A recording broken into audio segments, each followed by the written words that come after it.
Well, hey friends, I am going to do another video this week of all the goodies I found to add to my toy collection that I'm including in the Toy Vault of Mississippi Toy Museum.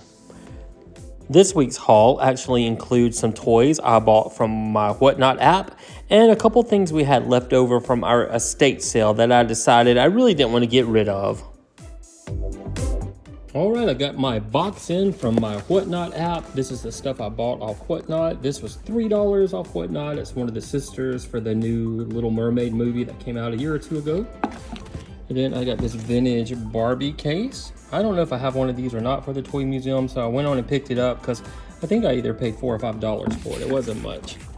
Then I got this little doll. I just got her just because she was crocheted. Somebody spent a lot of time on her. I don't know if she's an ice cream doll or not, but she was only $3 and probably worth, I'd say 5 or 6. I don't know, that mermaid doll is probably worth about 10, and that Barbie case is probably worth about 20.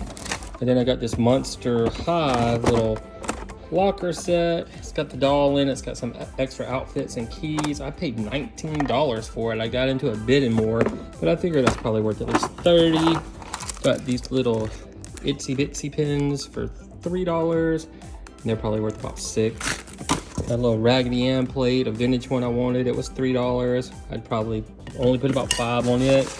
Got a couple Ty Beanie Babies. These were like 50 cents or $1 each. I always value those at about $4. $4, that's a newer one. And then this is one of those little, I think they're called Snow Babies.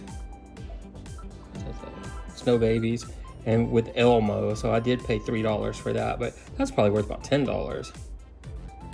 All right, we just had the estate sale in my house, and I had a change of heart on a couple things I decided I didn't want to get rid of, and I'm taking to the Toy Museum. First is this original drawing from 1974. I can't tell who it says it's made by, but when I looked it up, there's some that are worth a lot, but I'm sure I'm not lucky enough to have one of those. But I think this is valued at minimum $35. I decided to keep this little Coca-Cola bottle set that I had it priced at $2 at the estate sale, and nobody actually bought it. And then I don't know what that's worth. If I had it in my flea market booth, I'd probably have it at about $10. Then I have these two little, I think they're like Golden Girl type dolls. They look like Teela from Masters of the Universe. But I got these at an auction just with a whole bunch of stuff. So probably like paid $1 each. And I think they're worth about $20 each.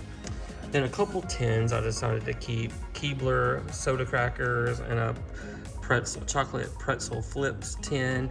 They're probably worth about $4 each. And then I kept this little Winnie the Pooh. It's a little plush house with little characters. I figure that's probably worth about $15. Well, I went back and looked everything up on eBay to see what the actual price was, and when I added all of that up, it actually comes up to be worth about $230. So I get to add that value to my big old value I had for all my toys that, believe it or not, actually totaled over $1 million. So when I open up the Toy Museum next year, I'll have over $1 million worth of toys in there. It's going to be so great for our state. So if you are in Mississippi, or if you plan on visiting Mississippi, make sure you come and see me. The Toy Vault will be located in Crystal Springs, Mississippi on Main Street. It's actually the old bank building. So I look forward to seeing you all in 2027.